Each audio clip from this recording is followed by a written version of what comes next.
We finished with section 1 on the Diamond Sutra, and today we'll start with section 2 or chapter 2. Chapter 2, let's read the first paragraph. At the time, the elder Subhuti, who was in the assembly, rose from his seat, uncovered his right shoulder, knelt upon his right knee, respectfully joined the palms of his hands, raising his hands with palm joint, and said to the Buddha, "Rare and world-honored one, how well the Tathagata protects and thinks of all bodhisattvas, how well he instructs all the bodhisattvas." So this is chapter 2. This is Subhuti as a question. Sutra begins with someone asking a question. So at the time, the elder Subhuti, who is Subhuti? He is one of the Buddha's disciples. He is one of the 10 most prominent disciples of the Buddha. He excelled in his understanding of the doctrine of emptiness, sunyata. The doctrine of emptiness, we already have talked about it in detail. What is emptiness? Emptiness does not mean that there's nothing. This is empty, this is nothing. A box is empty, there's nothing inside. Is that emptiness? That's not what it means by emptiness. It's emptiness in terms of materiality, but the real meaning is not just the superficial meaning.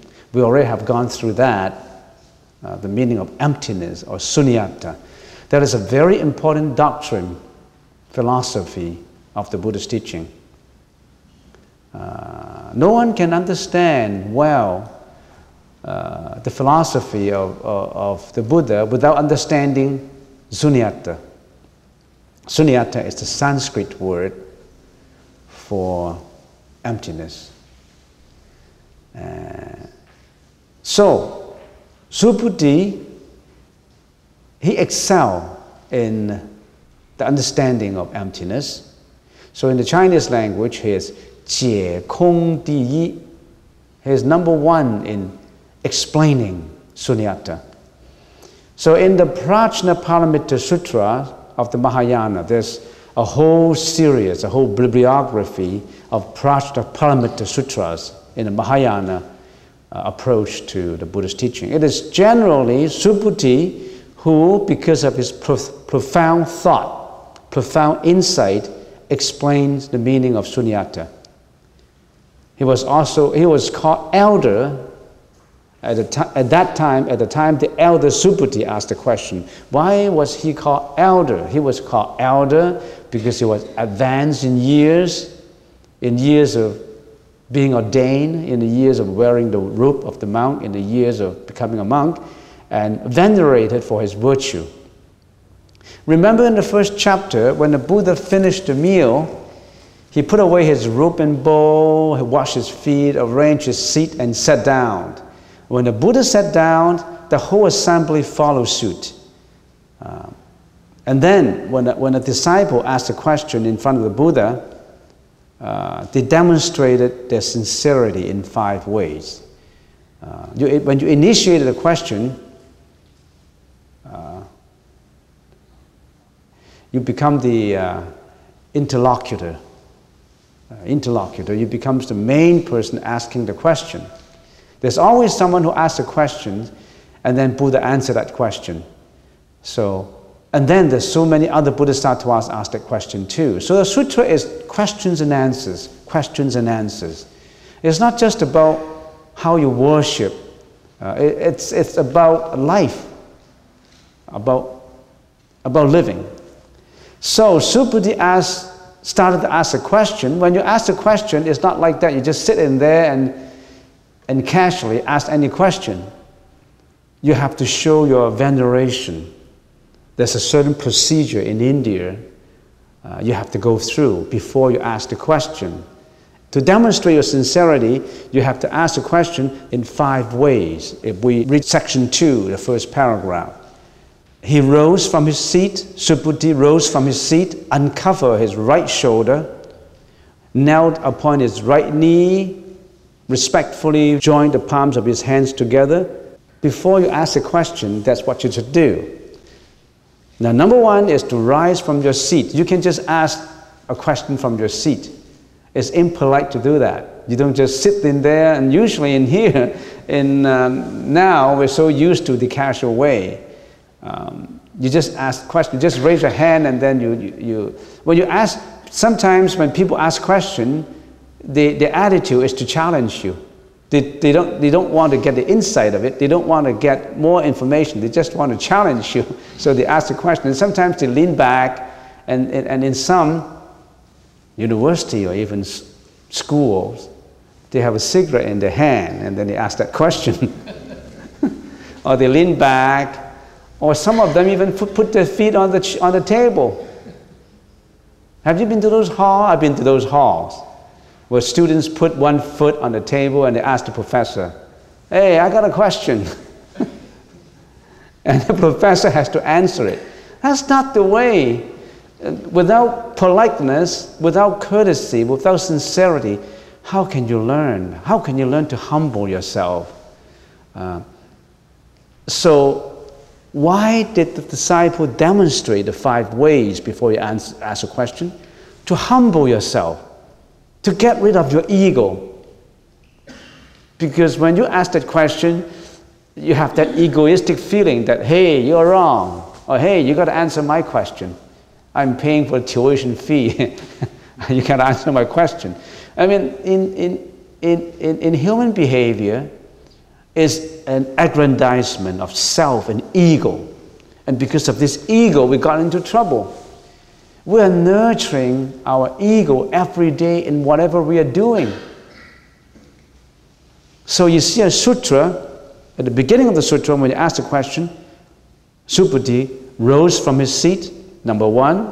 Number 2, put their clothes in order, that is to expose the right shoulder. Usually they have 2 shoulders covered. The robe covers the 2 shoulders, and when they want to show their veneration, they uncover, they bare one part of the shoulder. There's a second procedure, the second way. Bare one part of the shoulder. And also when they are working, when they're eating, when they're working, they also bare their shoulder. So when you ask a question, so you rise from your feet, rise from your seat, bare your shoulder, and then what? And then uncover his right shoulder, knelt upon his right knee. That's number 3. You have to kneel upon, with the right shoulder bare, touch the right knee to the ground, and then put their palms together, look up to the Buddha with veneration, with mindfulness, and then they ask that question. That's how you ask the question. So Subhuti started to ask a question, and he demonstrated his sincerity by doing these 5 ways. And what did he ask? Let's find out more.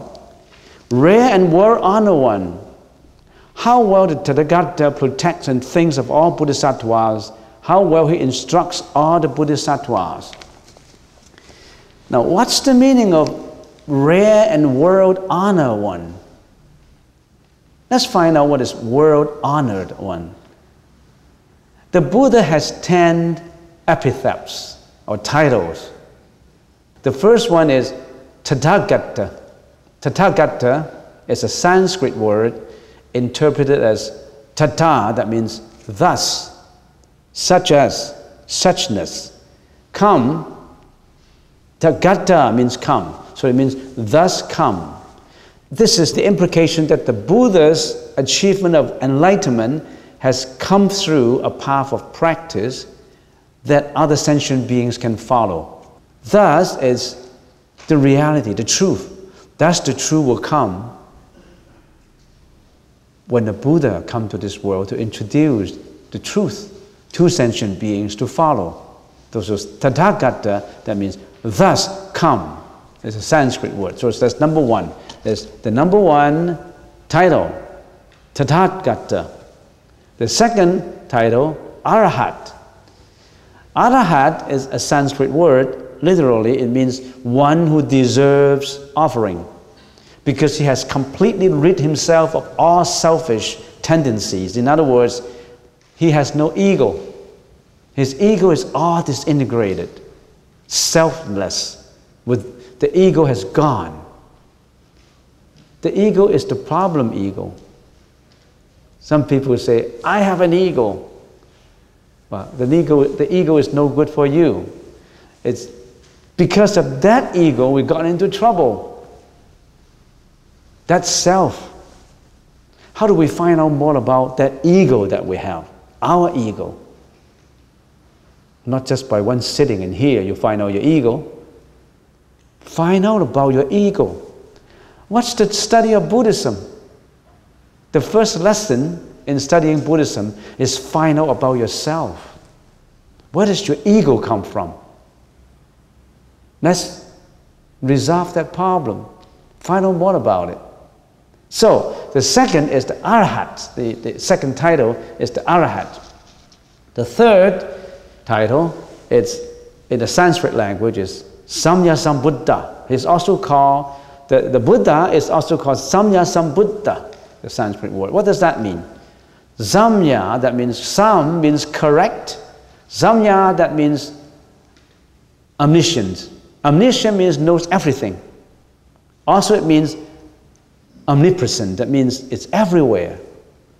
Omnipotence, that means it's all powerful.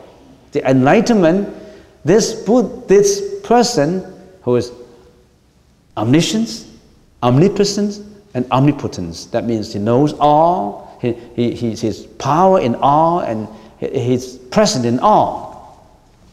The Samyasambuddha. That's the third title. The fourth title in the Sanskrit language is Vidya Karana Sampanna. It means perfect in wisdom and action. One who has consummated knowledge and practice.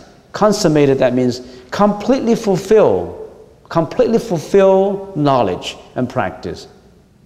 So this is Samyasambuddha. So when you are reading a sutra or any other books, the Buddha could be referred to as Samyasambuddha. What are we trying to achieve? We're trying to achieve Samyasambuddhi. We're trying to achieve enlightenment. Buddhi is enlightenment. Samya, that means correct, perfect, omnipotent, omnipresence, and omniscience. That means knowing all, present all, and power all. Once you achieve Samyasambuddhi. So that's the fourth title. How about the fifth title? The fifth title is quite simple. In the Sanskrit language, it's called Sudgata. That means well done, well gone, well finished. It's a person who has skillfully finished his holy job, complete his job, leaving nothing behind. All finished. Gadde, remember? Gadde, gone. Zutgadde, that means well gone. Gadde, bragadde, brasamgadde, buddhiswaha. That's, remember the Heart Sutra? Gadde, that means gone. Zutgadda, that means well, gone well. He's already gone to the shore of enlightenment. So, Zutgadde, that means well gone, that also means this person who has become enlightened, who has achieved Samyasambuddhi, has already gone from this shore of confusion, life and death, life and rebirth, to that shore of enlightenment, that shore of Samyasambuddhi. So that's well gone, the person who has well gone there, Sugata. And in India, somebody like to use that as the first name. Hey, how are you, Sugata? That means you already have gone, you leave nothing behind. You're a good worker. You've done your work, you finished, you consummated your work, and you left You left nothing behind for people to do. Good worker never leave anything behind for others to do. He complete a good job. Sugata. So that's number 5. Number 6, in the Sanskrit language, is Lokavit. Lokavit means knower of the secular world. One who fully understands the nature and function of the world. He understands everything about the world. The knower of the world, Lokavit. That's the 6 epithets or titles of the Buddha. How about the 7th? The 7th, it's tamer, to control. In the same way that a coach driver expertly control a team of horses, the Buddha controlled the 3 karmic activities. The 3 karmic activities of words, thoughts, and deeds. He completely put the 3 karmic activities under control. What are these 3 karmic activities that poison us? Your action, your body, mouth, and mind.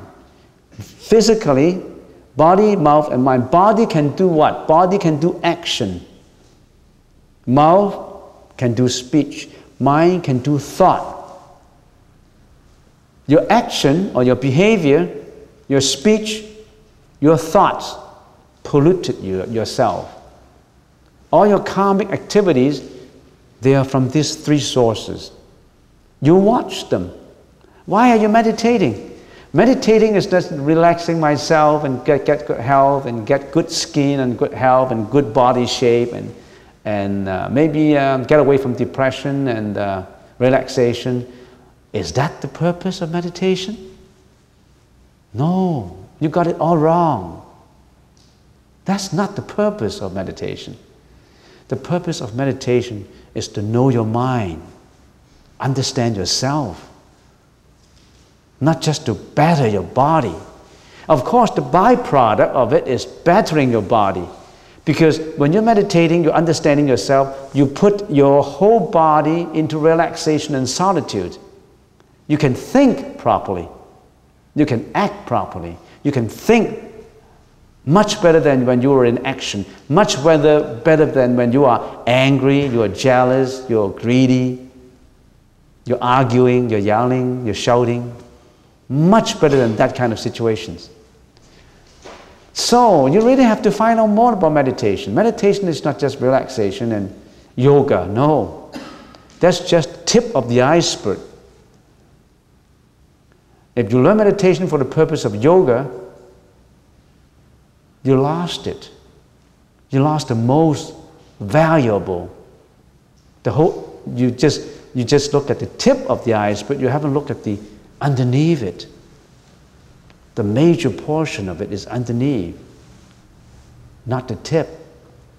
So, tamer, that's the 7th title. What's the 8th title? The 8th title in the Sanskrit language is Sasta Deva Manusyanam. What is Deva? Deva means demigods, fairies, people, existing beings who enjoy themselves in heaven. Heavenly beings, Deva, heavenly beings. We are human beings, but there are other beings, they are heavenly beings. They are in heaven, they are much happier than us. But don't go to heaven for as an ultimate purpose, because they still have to die. They may live millions of years, they enjoy happiness, but when their karmic force is ripe, they still have to reincarnate. So the Buddha said, your destination is not heaven. You got to go beyond heaven. Heaven is not the way to go. Of course, heaven is a million times better than the world, because this world is a world of suffering. Sasta Deva Manusyanam. Deva, it's heavenly being. Manusaya means humans. Sasta means teacher. So the Buddha is the teacher of heavenly beings and human beings. That's another name for the Buddha. Teacher of gods and men. So, do the Buddhists believe in God? Yes, they believe in God because they're heavenly beings, but they don't worship gods. They don't worship gods. Because they are still in the paths of reincarnation, the 6 paths of reincarnations. These Deva beings, why did they go to heaven? They performed good deeds. When they were humans, when they performed the 10 good deeds all the time, then they have the karmic force to be reborn in heaven. What are these 10 good deeds? Remember these 10 good deeds? Always have to have them in mind. Not killing, not stealing, not lying, no sexual misconduct, and no frivolous speech, no cursing, no slandering, abstinence as much as possible from greediness, hatred, jealousy, you name those things. So these people, they are people like that who perform as much as possible. They're being bound by morality. They always go to morality standard. They have very high morality standard. When they die, they're reborn in heaven. They don't even have to go through the Bardo stage, some of them. Normally, when people die, they go through the Bardo stage. Within the 49 days, they still roam around. But for people who are destined to be born in heaven, when they die, they don't even go to the Bardo stage, they be reborn in heaven because they've done good deeds. For people who've done bad deeds, unvirtuous deeds, when they die, they don't go to the Bardo stage, they immediately go down to hell. All the other intermediate ones, when they die, they usually stay in the Bardo stage for 49 days before they reincarnate. That's why within the 49 days, you can do something for them. And that is called release of soul from purgatory. You can do certain things to release depressed souls from purgatory. And there's ceremonies like that. And people like monks to do it, to do for the people who passed away. The people who always come to the temple, oh, my certain person passed away, and can have a group of monks perform certain rituals, and these are rituals to release souls from purgatory. So, teacher of gods and men, that is the number 8 titles. Now how about the number 9 title? Number 9 title is just Buddha, B-U-D-D-H-A. Buddha, Bud means complete understanding. That means the person who achieved complete understanding of prajna. Buddha, it's Buddha a god? Buddha is not a god. God is still in material. You still look at things from the material perspective. All material is disintegrate. All birth will die. Only if you are beyond birth, there will be no death. Anything that is born will die. You're still in the birth and rebirth cycle. Buddha go beyond that already. Out of the materiality, out of form, out of sensation, perception, volition. We're still living within our consciousness. Our consciousness is characterized by sensation, perception, volitions, and the fallacious consciousness. We're still living in there. We've got to go beyond it.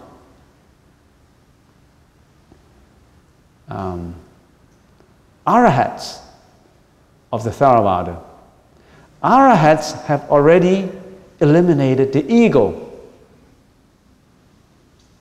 They practice selfless, no self.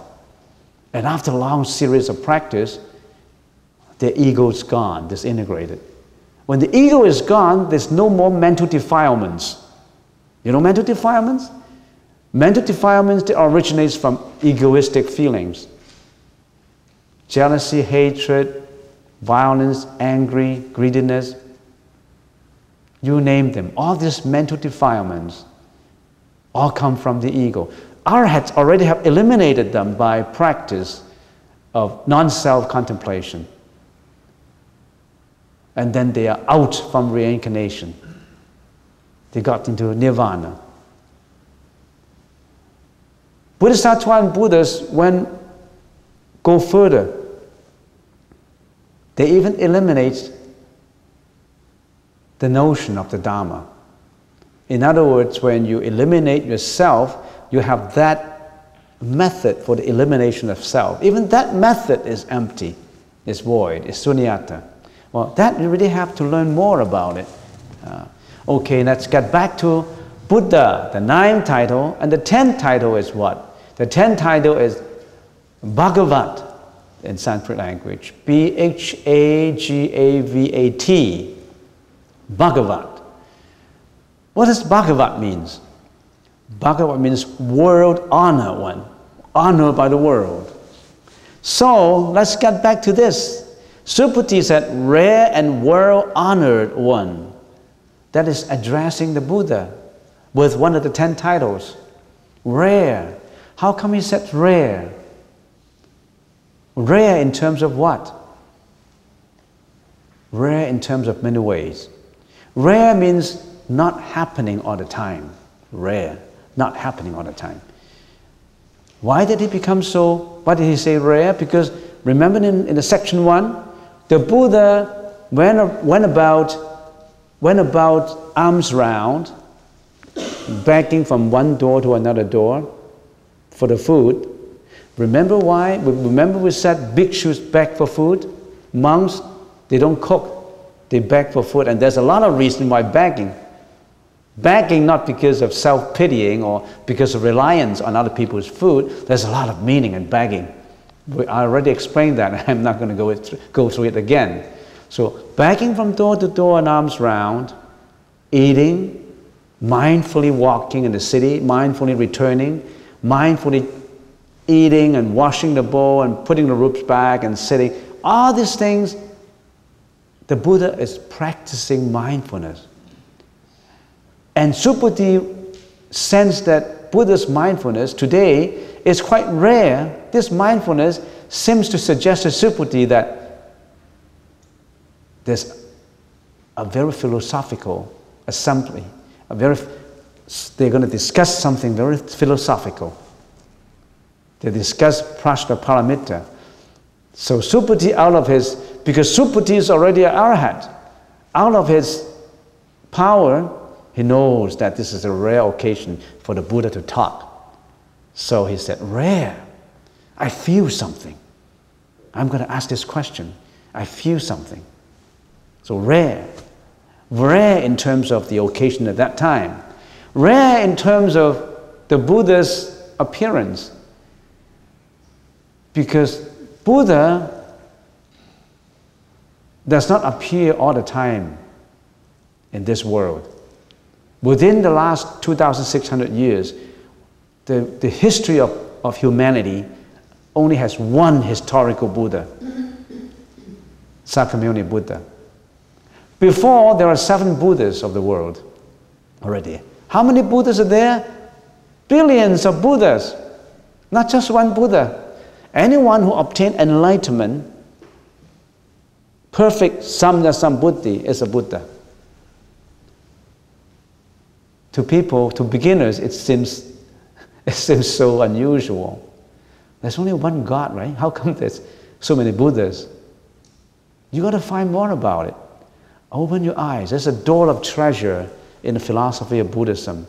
If you always walk in front of the door and you don't go in, you never know what's going to happen. You never know what is inside.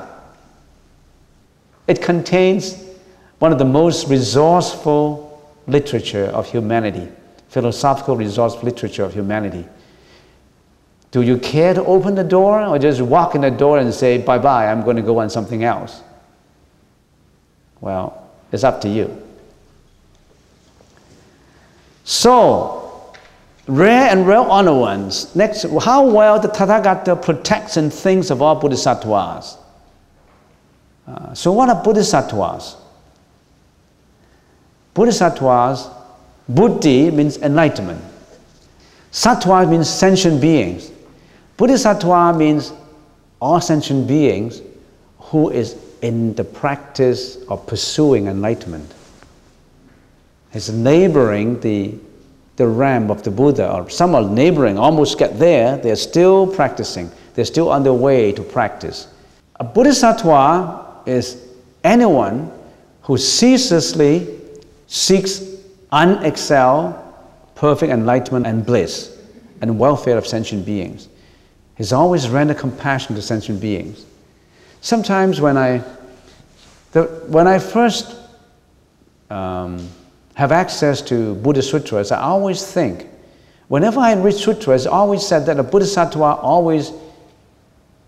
always render compassion to others and forgetting himself. And that doesn't apply. Doesn't apply in the North American society. We always think of ourselves first. But when I study more and more about it, when you always put other people's interests in front of you, you're not going to be disadvantaged by it. Because you always think of others, automatically your thinking perspective is widened. Then your wisdom level increases. People who have restricted egoistic feeling of only about himself, as time goes on, he's so restricted that he can only see himself. But whenever you see things, you always think, would it affect other people? You think in terms of others first, you automatically is benefiting yourself. You tried it out. So when you return home, for example, and you see something obstructing the lobby or something like that, and your first sight of it, oh, something is obstructing the pathway, and then say, oh, something is to kick on it, and he's going to stumble, and he's going to fall, and he's going to hurt himself. You think of other people. On the other hand, if you're selfish people, you think, is this my stuff? Who's getting my stuff on the pathway? Oh, it's not mine, I don't care. You see the different feelings? You see the different feelings? So when you always think in terms of others, being a Bodhisattva, you widened your perspective. That was a story, and I don't know if I should go to story. If I go to story, I can never finish section 2, but maybe I should still mention the story. It's a true story. There was a couple. He had 2 children, and they went on holiday, and they left the 2 children behind for the babysitter to look after for a week, for 7 days. Babysitter, very reliable babysitter. And they went away to Mexico, and for 7 days, summer retreat. And then they came back. They were driving back. And as they were approaching their street, the street is quite long, but as they approached the middle of the street, they saw a house on fire. A house on fire.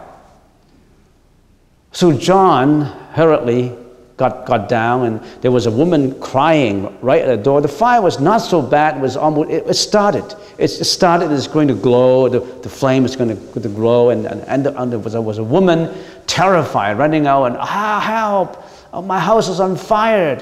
And she was trying to get some water and splash onto it. She was so excited that she forgot about 911. She was just so excited, nervous. So the man got down. And what's happening? Oh, there's a fire.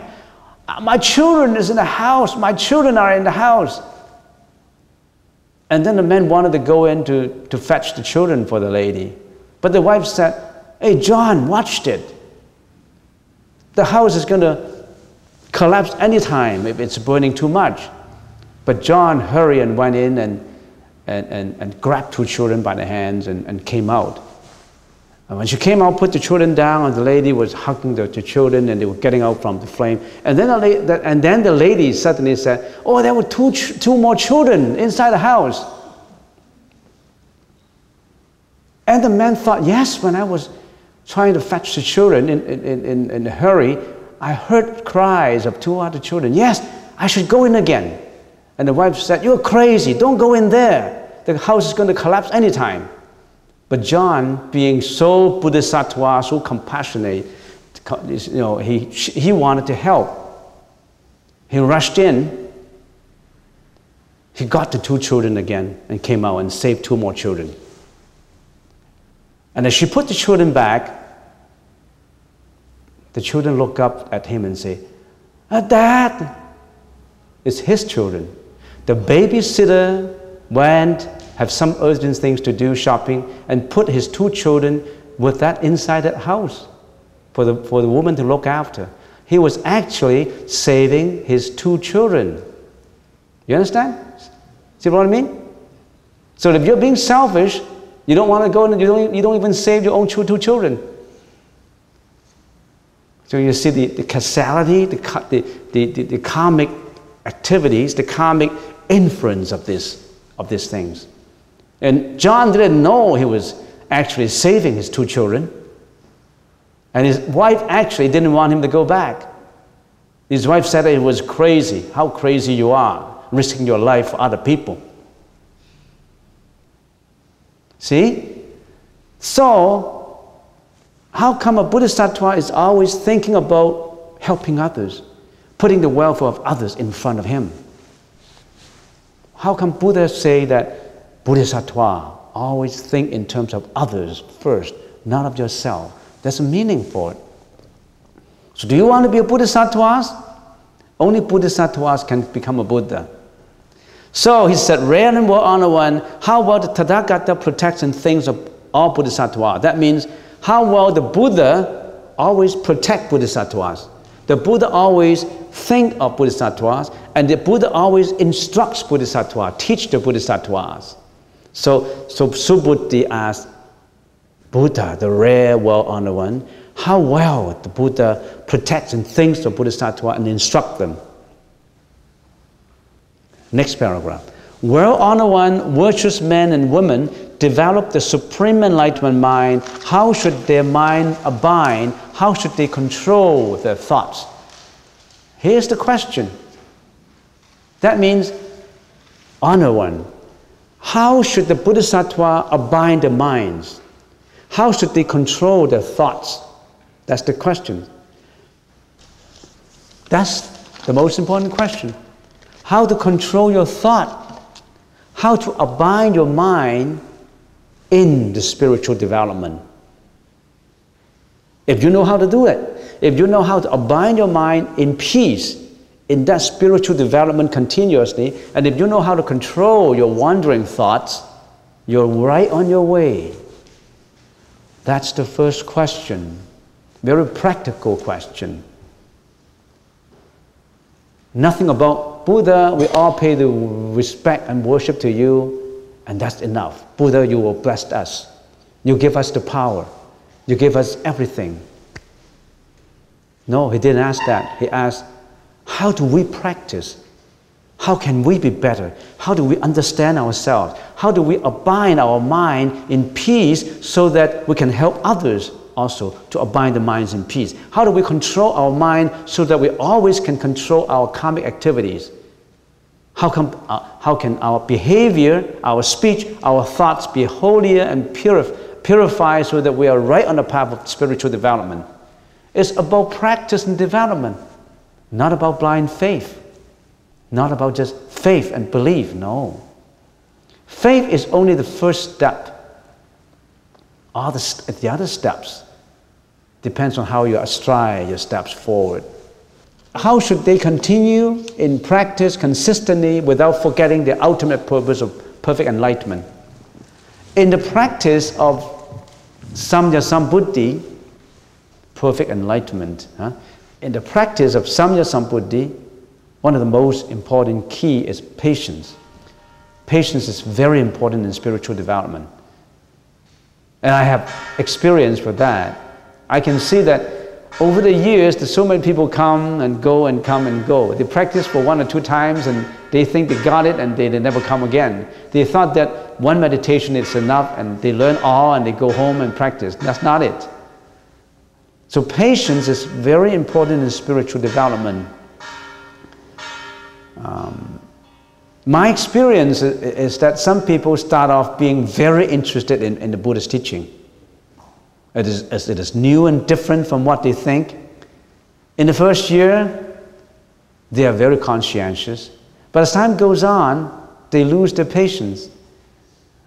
Particularly if they have problems with their daily lives and they do not know how to apply the Buddhist teaching to resolve their problems. Then in the second year, their interest is diminishing, and finally, they totally forget about the Buddhist teaching. They don't have the patience. So it is significant that virtuous men and women learning and practicing development of Samya Sambuddhi to abide the mind in patience, hold it and continue with the same conscientiousness. It's very important. As I always give the example of drilling well for oil in Alberta. If you drill from one well to another well and try different wells without getting too deep, you won't get it. You concentrate in one or two. You get deeper and deeper and deeper. You take your patience, finally you get it. A rolling stone gathers no moss. Some people read from one book to another. They never can go beyond half a book. They start another one. And some people meditate for 1 or 2 times, or even maybe a year, and they think, oh, just concentrating on the nose tip, oh, too simple. I know it. I can do it. A 3-year-old may be able to do it, but an 80-year-old may not get the enlightenment. It's simple, but it's complicated. And for section 2, for chapter 2, I only finished halfway. Maybe I'll stop at this point, but please remember the first question asked by Subhuti. How do the Bodhisattvas abide the mind in spiritual development? How do they abide the minds in peace? How to do it? How to do it? How to control their thoughts so that they are right on the path of development, spiritual development, on the path of Samya Sambuddhi. And the whole Diamond Sutra concerns about the mind. The whole Diamond Sutra concerns about understanding your own mind. Do you want to understand your own mind? You think you understand it? Some people say, it's my mind, it's in me. Of course, belongs to me. I understand my mind. As I always say, if you understand your mind, how come you become so mad? How come you curse? How come you get greedy? How come you do all these things? How come you lie? How come you kill? How come you commit sexual misconduct? If you can control your mind, if you know your mind, you shouldn't be doing all those wrong things. You should be perfect.